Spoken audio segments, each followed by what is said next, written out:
এখানে আছিস? বাড়িতে পেলাম না, তার জন্য এখানে চলে এলাম। ভালো আছিস তো? হ্যাঁ ভালো আছি, তুই কেমন আছিস বল? এই তো আছি, আলহামদুলিল্লাহ খুব ভালো আছি। কিরে শুনলাম তোর বড় অ্যাক্সিডেন্ট হয়েছিল। হ্যাঁ রে, অ্যাক্সিডেন্ট হয়েছিল। সেটা খুব বড় সড়ো অ্যাক্সিডেন্ট বলা যেতে পারে। যাই হোক, অনেক ভাগ্যের জোর বলা যেতে পারে, বেঁচে গিয়েছি বলা যেতে পারে আর কি। এখন মোটামুটি আলহামদুলিল্লাহ খুব সুস্থ আছি আর কি। তবে আল্লাহ যেটা করে ভালোর জন্যই করে আর কি। আরে তোর অ্যাক্সিডেন্ট হয়েছে, সেখানে তুই ভালো কি করে পালি তুই? আমি কিছু বুঝে পাই না। হ্যাঁ, শুধু আল্লাহ যে যা করে ভালোর জন্যই করে, তোদের এই একটাই সমস্যা, বুঝলি? শোন, অ্যাক্সিডেন্টের কারণে আমার মৃত্যুও হতে পারতো। এমনটাও তো হতে পারতো যে অ্যাক্সিডেন্ট করলাম, তারপরে আমার মৃত্যু হয়ে গেল। কিন্তু দেখ, আমার মরণ হয়নি। আমাকে যে বাঁচিয়ে রেখেছে এটাই তো অনেক। যে অ্যাক্সিডেন্ট হয়ে যাওয়ার পরে আমাকে যে বাঁচিয়ে রেখেছে, আমি যে বেঁচে আছি, এটাই আমার কাছে অনেক। তার জন্য বলি যে এমনটাও হতে পারতো যে আমার ভাগ্যে মৃত্যু ছিল, আল্লাহ সেই জায়গা থেকে হয়তো একটু ক্ষতি হয়েছে, সেই জায়গা থেকে বলি যে যেটা হয় ভালোর জন্যই হয়। কি বিদঘুটে বিশ্বাস নিয়ে বেঁচে আছিস বলতো? আচ্ছা, তোরা যে ঈশ্বরের প্রতি বিশ্বাস করিস, সেটা কিসের ভিত্তিতে বিশ্বাস করিস বলতো? শোন, একটা হচ্ছে প্রমাণের ভিত্তিতে বিশ্বাস, আর আরেকটা হচ্ছে কোনো প্রমাণ ছাড়াই বিশ্বাস করা। তুই যে বললি প্রমাণ ছাড়াই বিশ্বাস, সেটা সোজা বাংলায় অন্ধবিশ্বাস বলে, বুঝলি রে পাগল? শোন, প্রমাণের ভিত্তিতে যেটা বিশ্বাস, সেটা কোনো বিশ্বাসের মধ্যেই পড়ে না। আর এই বিশ্বাস এতটাই টেম্পোরারি বা এতটাই দুর্বল যে এটা হঠাৎ হঠাৎ পরিবর্তন হতেই থাকে। কিরকম মানে? এই যেমন ধর, পৃথিবী আর সূর্যকে নিয়ে মানুষের আদিকাল থেকেই একটা মনের মধ্যে কৌতূহল আছে।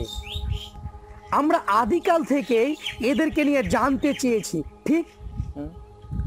আমাদের কৌতূহল মেটাতে বিজ্ঞান আপ্রাণ চেষ্টা করে গিয়েছে। অবশ্যই। আমরা নির্ভুলভাবে জানতে চাইতাম যে আসলে সূর্য আর পৃথিবীর মধ্যে আসল রহস্যটা কি। সেই সুবাদে পৃথিবীর নানান বিজ্ঞানীরা নানান তত্ত্ব আমাদের সামনে নিয়ে এসেছেন। সে তো অবশ্যই। পৃথিবী আর সূর্য নিয়ে প্রথম ধারণা দিয়েছিল গ্রিক জ্যোতির্বিজ্ঞানী টলেমি।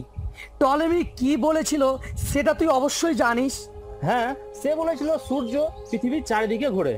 একদম তাই। কিন্তু বিজ্ঞান কি সেই টলেমির থিওরিটিকে নিয়ে এখন বসে আছে? বসে নেই।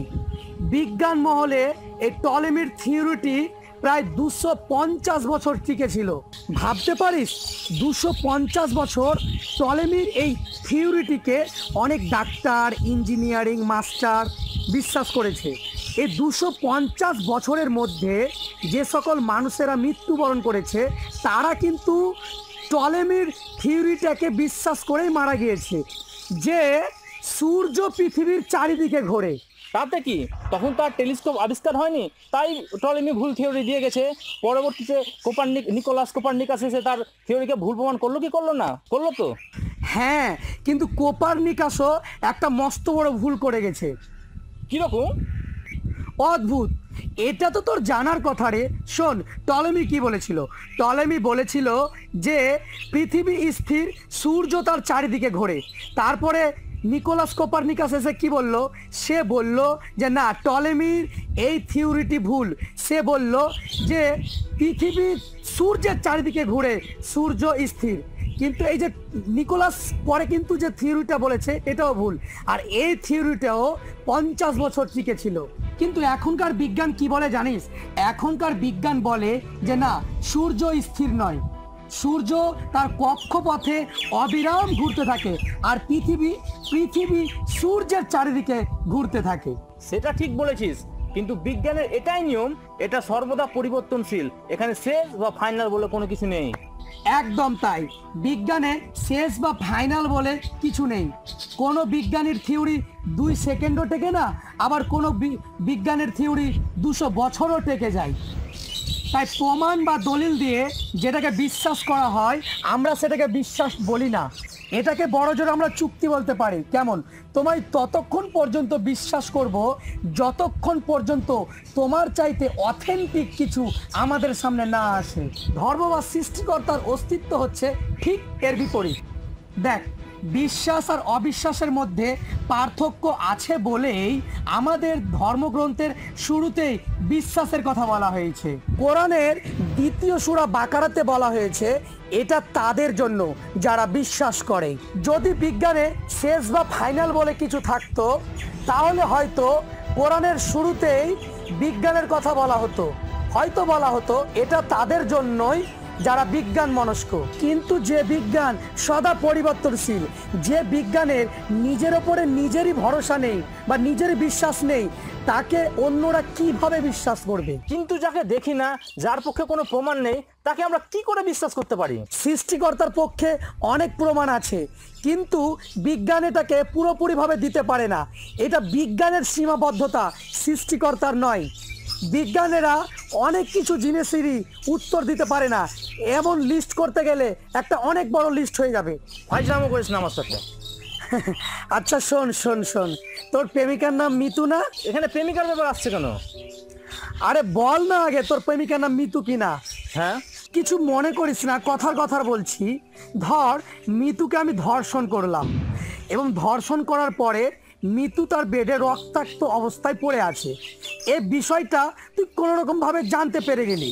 এখন বিজ্ঞান দিয়ে ব্যাখ্যা কর দেখি, মিতুকে ধর্ষণ করায় কেন আমার শাস্তি হওয়া দরকার?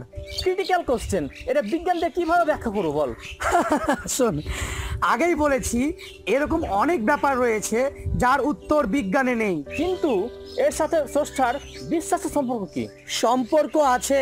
স্রষ্টার বিশ্বাসটা এমন একটা বিষয় যেটা মানুষেরা মানে আমরা আমাদের ইন্দ্রিয় গ্রাহ্য প্রমাণাদি দিয়ে প্রমাণ করতে পারবো না। স্রষ্টাকে কোনো টেলিস্কোপ দিয়ে দেখা যায় না, আবার ওনাকে কোনো অনুবীক্ষণ যন্ত্র দিয়েও খোঁজা যায় না। স্রষ্টাকে জাস্ট বিশ্বাস করে নিতে হয়। দূর, কি এসব বালছাল বোঝালি? যাকে দেখি না কোনোদিন তাকে বিশ্বাস করে নেবো কিভাবে বল?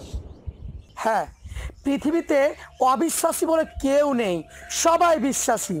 সবাই কিছু না কিছু জিনিসকে বিশ্বাস করেই, কে দেখেই বিশ্বাস করে, আবার কে না দেখেও বিশ্বাস করে। কিন্তু না দেখে বিশ্বাস সবাই করে, তার মধ্যে তুইও। এমন কোনো বিষয় যেটা তুই দেখিসনি কিন্তু তুই সেটাকে বিশ্বাস করিস? আমি পাগল হয়েছিস নাকি? আমি না দেখে কোনো কিছুতে বিশ্বাস করি না এবং ভবিষ্যতে করবও না। তুই করিস, এবং এটা নিয়ে তোর মনের মধ্যে কোনোদিনও প্রশ্ন জাগেনি, এবং আজকে এই আলোচনা না করলে হয়তো জাগতো না। আবার বলছি, কিছু মনে করিস না, যুক্তির খাতিরে বলছি। বল বল। আচ্ছা, তোর বাবা মার মিলনের ফলেই যে তোর জন্ম হয়েছে, তুই এটা কি দেখেছিস? তুই দেখিসনি। এটা তো হতে পারে যে তোর যে জন্ম হয়েছে তুই অন্য কারো সন্তান হতে পারিস। এটা তো হতে পারে যে তোর মা অন্য কারোর সাথে দৈহিক সম্পর্ক করেছে এবং তুই সেই ব্যক্তির সন্তান, এটাও হতে পারে। আজকে তুই যাকে বোন বলে ডাকছিস তাকে তুই দেখেছিলি যে তোর বোন হয়েছিল কিনা? আজকে তুই যাকে দাদা বলে ডাকছিস, তোর বড় দাদাকে তুই দাদা বলে ডাকছিস, সেটা তোর দাদা নাও হতে পারে। কেন? তুই তো এসব কোনো জিনিস দেখিসনি। তুই যে তোর বাবার সন্তান, তুই যে তোর মায়ের সন্তান, এর জন্য কোনো তোর কাছে প্রমাণ রয়েছে? তোর কাছে প্রমাণ নেই। তুই অন্য কারোরও সন্তান হতে পারিস, এইসব জিনিস তুই কিছুই দেখিসনি। এগুলো তুই টোটালি বিশ্বাস করতে পারিস না ভাই, কেননা তুই তো এগুলো চোখে দেখিসনি, তাই তুই এগুলো কেন বিশ্বাস করতে যাবি? তুই এগুলো ছোট থেকে বিশ্বাস করে গিয়েছিস আর এখনো করবি, আর মৃত্যু পর্যন্ত তুই এই না দেখা জিনিসগুলোকে বিশ্বাস করতেই থাকবি। স্রষ্টার অস্তিত্বে বিশ্বাসটা ঠিক এমনই রে, এটাকে প্রশ্ন করা যায় না, সন্দেহ করা যায় না, এটাকে হৃদয়ের গভীরে ধারণ করতে হয়, আর এটার নামই হলো বিশ্বাস।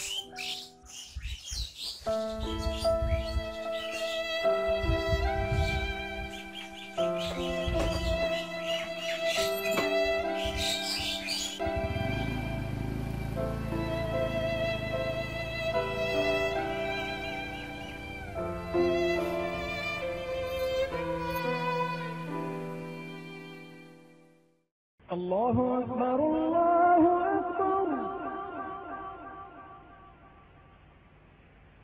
الله أكبر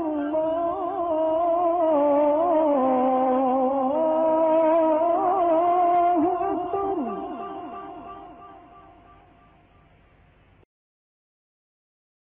الله أكبر